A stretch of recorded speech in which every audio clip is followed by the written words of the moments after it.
Welcome back, everyone. This is Dave from Corn Productions here to talk about The X-Files, Season 1, Episode 24, titled The Erlenmeyer Flask, the season finale of Season 1. The episode's description reads as follows.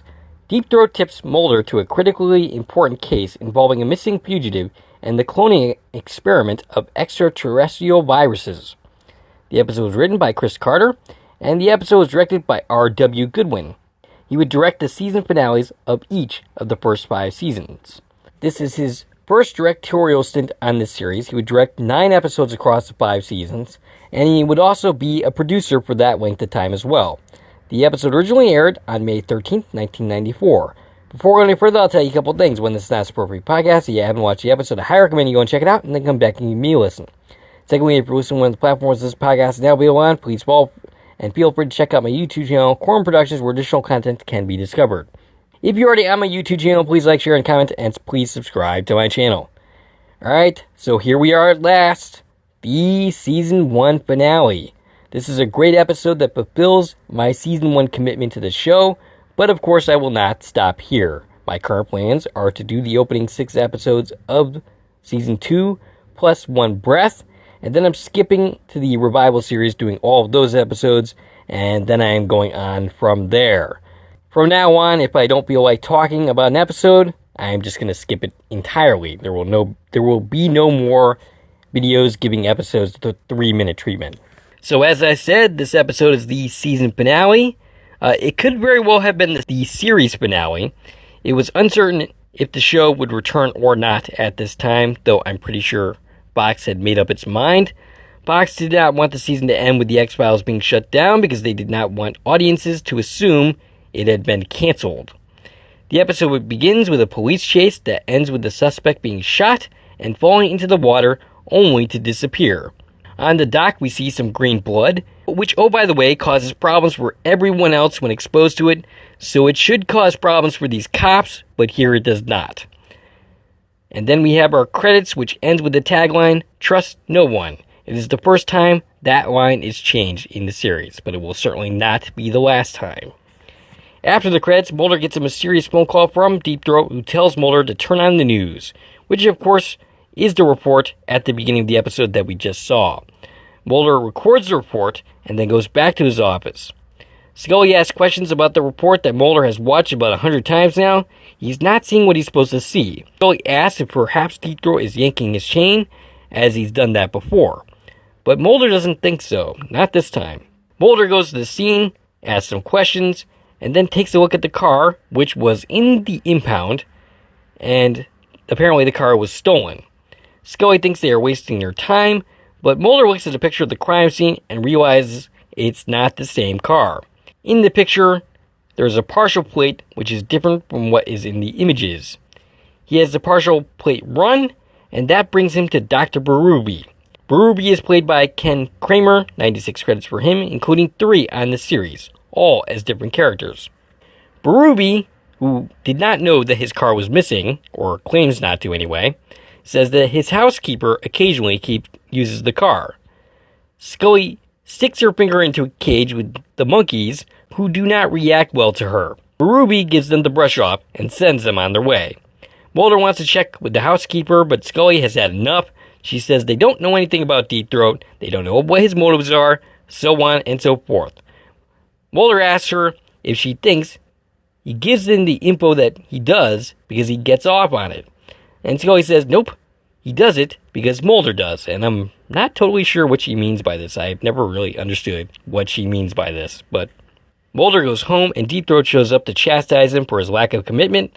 Mulder is tired of the Obi-Wan Kenobi act and following his vague clues around. But Deep Throat tells him not to give up on this one. He's never been closer.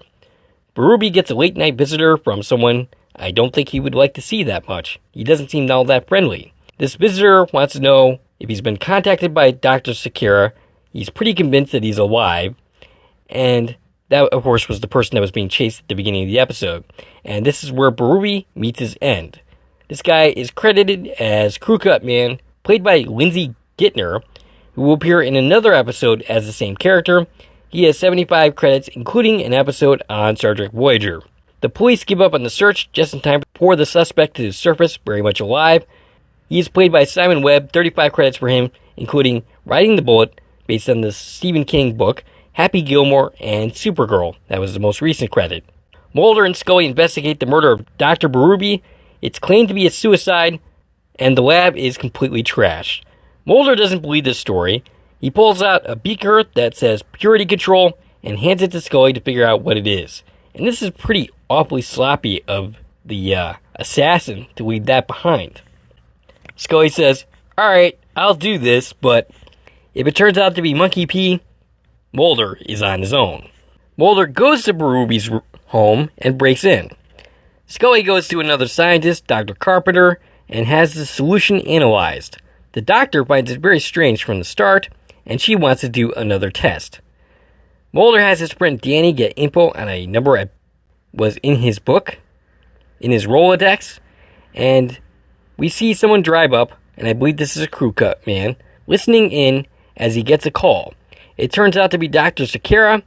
Mulder tries to find out where he is, but then he has some kind of medical problem.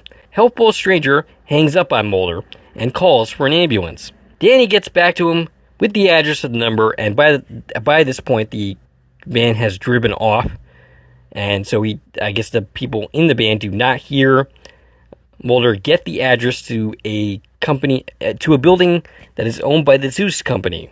Dr. Sakara is in an ambulance. They try to draw blood, but that does not end well for them because Dr. Sakara's blood is toxic, and he manages to get away. Scully calls Mulder. Berube has been working with a virus that he's been cloning. Scully thinks the bacteria hasn't existed for millions of years. Mulder arrives at an address he got from Danny, and with the help of a key that I'm not entirely sure where he even found that from, probably in Dr. Berube's house, he wanders into a room filled with tanks of men just chilling in them, and these tanks are filled with water. Mulder wanders the room in awe. Okay, so this room is pretty important. You would think that there would be a little bit more security here than there apparently is. One of the men moves. He doesn't look too comfy in there. Scully is woken up by Dr. Carpenter. Apparently there's a 5th and 6th nucleotide which does not exist anywhere in nature. And she says, by definition, it can only be considered extraterrestrial. Mulder exits the building that he was just in and finds himself chased off by some suited men. Mulder gets away easily. Too easily to not be suspicious. Mulder returns to his apartment to get a call from Scully. She brings him up to speed on what the doctor said. Mulder tells her there's something he needs to show her. They drive back to the warehouse, this time during the day. Scully says she just wanted to say that she was wrong. She should learn to trust his instincts. And Mulder asks, why? No one else does. She says she always held dear to the facts.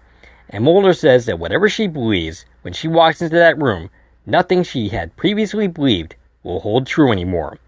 Except for the fact that when they walk in, they find nothing. All the tanks and people are gone. Deep Throat appears to tell them the place was cleaned out. Mulder says he was chased, and Deep Throat doesn't think so. If he had been chased, he would be dead. Mulder says Berube was conducting experiments on extraterrestrial viruses. Dr. Berube was killed because his work was too successful. This was the place where the first human-alien hybrid was created. Dr. Sakara was dying and cured through this experiment, but now he can breathe underwater and has inhuman strength. They wanted to kill him because such a creature being out there in the general public would not be a good idea. But Berube warned him. Scully asks why he is telling them all this now, when before he would tell them so little, and Deep Throat says that he didn't anticipate the speedy cleanup, but they must put together everything they found and find Dr. Sakara before they do. He says he will have no further contact with them on that matter. Scully goes back to talk to Dr. Carpenter, and it seems she died in a terrible accident. Coincidence? I don't think so. Mulder and Scully looks for Dr. Sakara. Mulder goes looking for Dr. Sakara and finds him in an attic. I don't know how he managed to find this particular place, but whatever. He promises to protect him, but Crew Cut Man shoots him in the back, wearing a mask. Mulder is not so lucky. And hey, good job on the whole protecting him thing. Scully tries to call her partner, but he's a little tied up right now, if you know what I mean. And he also does not look so hot. Scully goes to Mulder's home and is told by Deep Throat that he isn't there. They got him. He tells her that they won't kill him because he's too high profile and they got evidence that could expose them.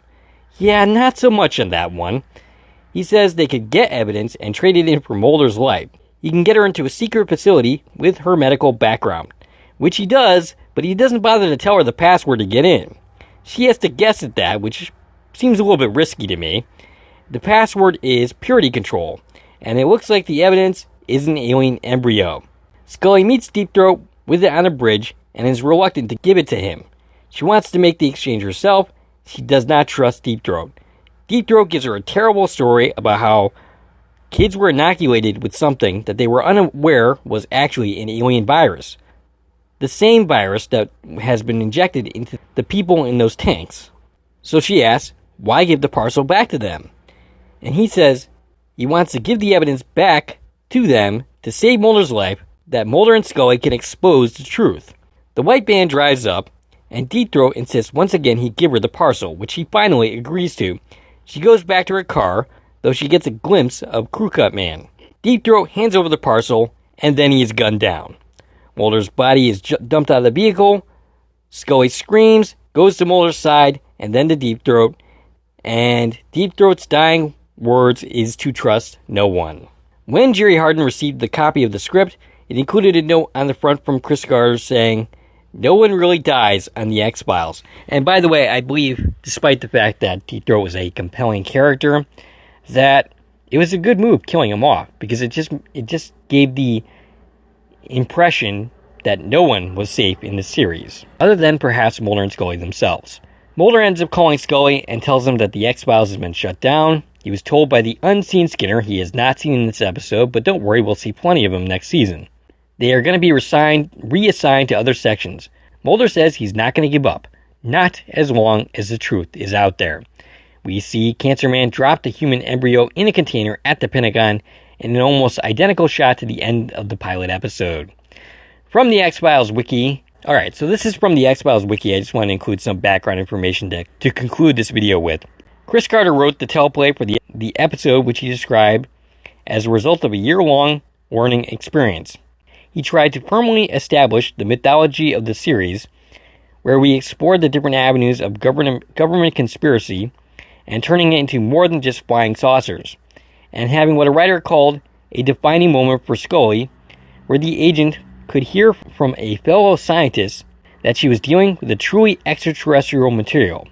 The scene where poisonous fumes were emitted by Dr. Sakara were inspired by the case of Gloria Ramirez, which occurred in California in February 1994. Carter remembered this when writing the script, and it became an established aspect of the mythology subsequent seasons. The writers killed off reoccurring character Deep Throat to give audiences the impression that anyone outside of Mulder and Scully were expendable. The decision to shut down the X-Files was done to separate the agents, allowing the producers to work around Gillian Anderson's pregnancy, which contributed to an important plot development in the second season and affected the rest of the series. Carter said of the episode, "The Erlenmeyer Flask brings back nothing but good memories. It just has terrific images in it. It really brought the series in its first year full circle. It was successful in doing what we wanted to do, which was to close down the X-Files. It shocked a lot of people." Goodwin commented, "Everything about that episode is absolutely first class. The acting, the art direction, the camera work. There's nothing in it that isn't the best you can get. And that's really a credit to a lot of the very talented people." Alright, well, that's all I got for you for this video. Like I said, great episode of the series.